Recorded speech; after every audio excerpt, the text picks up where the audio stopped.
Selamat malam, Assalamualaikum warahmatullahi wabarakatuh. Perkenalkan, nama saya Hobi Abdillah dari Universitas Lambung Mangkurat, peserta Latsar CPNS Kemendikti Saintek tahun 2026, Angkatan 5, Kelompok 2. Di sini saya akan membagikan pengalaman saya terkait dengan Learning Journal Agenda 1.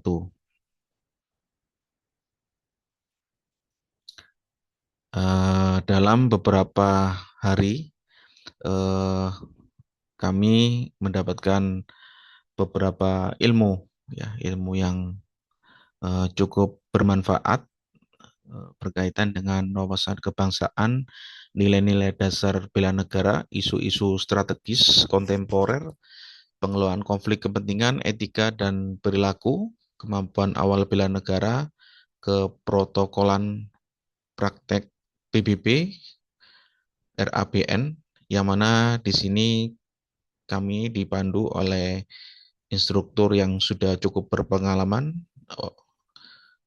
oleh Pak Sulardi, Pak Awaludin, dan Pak Hendro Kristanto. Pelaksanaan agenda yang sudah dilakukan dari tanggal 9 sampai 13 Februari 2026, di mana kegiatan ini berlangsung eh, secara online atau dengan Zoom. Di sini juga kita dibekali dengan beberapa teori, tapi juga dengan implementasi dalam praktek cinta tanah air dan implementasi pendidikan.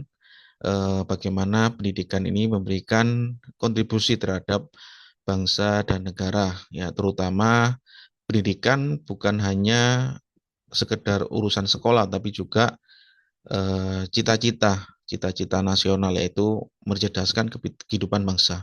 Lalu yang kedua juga kita dibekali dengan kerja kelompok dalam satu tim. Jadi satu tim ada 5 peserta, di mana kita membentuk kekompakan bagaimana memanage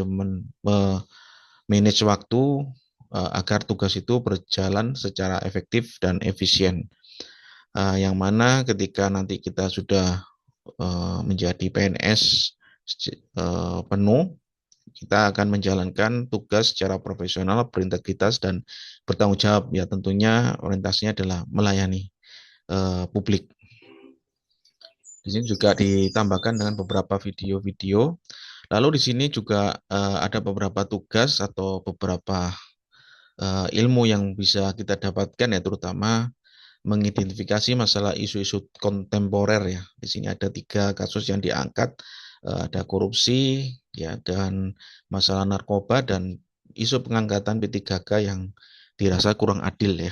Nah, terus kita juga bagaimana memilih topik yang ada ini, mana topik yang sekiranya menjadi prioritas, dan kita memilih dengan masalah narkoba ini menjadi poin yang cukup krusial, ya, terutama uh, untuk generasi muda, ya, karena kita kan akan menyongsong generasi emas 2045, ya, tentunya kita harus membantu atau memfilter agar generasi muda tidak eh, terkena dampak narkoba maupun kegiatan-kegiatan negatif yang sekiranya akan merusak moral dan sebagainya.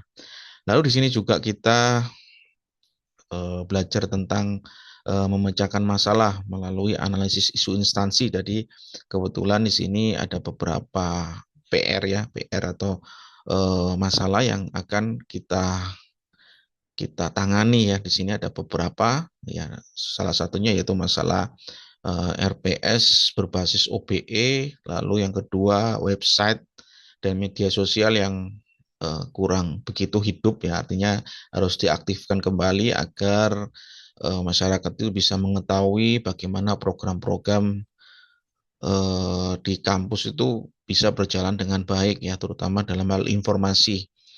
Terus dan memanfaatkan digitalisasi, ya, terutama di situ. Lalu penyempurnaan kurikulum, dan ini juga sangat bermanfaat untuk menyongsong akreditasi. Dan dari hasil Fishbone yang sudah dilakukan, ternyata yang menjadi prioritas utama adalah eh, template RPS rubrik penilaian. Lalu di sini kita juga belajar tentang video keprotokolan ya, acara pelantikan pejabat eselon, di mana di sini kita sudah bekerja secara tim dan juga melampirkan beberapa eh, apa, kronologi atau skenario-skenario yang mana di sini tujuannya untuk agar kegiatan ini berjalan dengan baik dan pelatih profesional dalam hal protokol. Jadi supaya kita juga menjadi ASN yang berkualitas. Lalu di sini juga ada praktek PBB atau peraturan baris berbaris. Nah, di sini ada video dari YouTube bisa dilihat bahwa bertujuan untuk membentuk karakter yang disiplin dan solid dan bertanggung jawab. Nah, lalu yang kedua yang selanjutnya adalah video strategi meningkatkan kesigapan bela negara PNS, yaitu bukan hanya tanggung jawab militer tapi juga tanggung jawab setiap ASN ya, terutama kita harus bagaimana mencari strategi struktur melalui penyusunan indikator kinerja, sistem reward dan punishment ya, dan internalisasi agar bela negara ini menjadi budaya kerja profesional dan adaptif, dan di sini juga melampirkan beberapa video. Lalu yang terakhir yaitu rencana aksi bela negara tahun 2026. Di sini kita juga melampirkan beberapa nilai-nilai bela negara yaitu cinta tanah air, sadar berbangsa dan negara, setia pada Pancasila, rela berkorban, dan kemampuan bela negara. Dan ini disertai dengan bukti-bukti fisik yang mana akan menjadi tidak hanya teori tapi juga praktek ya, seperti itu. Mungkin itu dari saya, kurang lebihnya mohon maaf. Saya akhiri. Wassalamualaikum warahmatullahi wabarakatuh.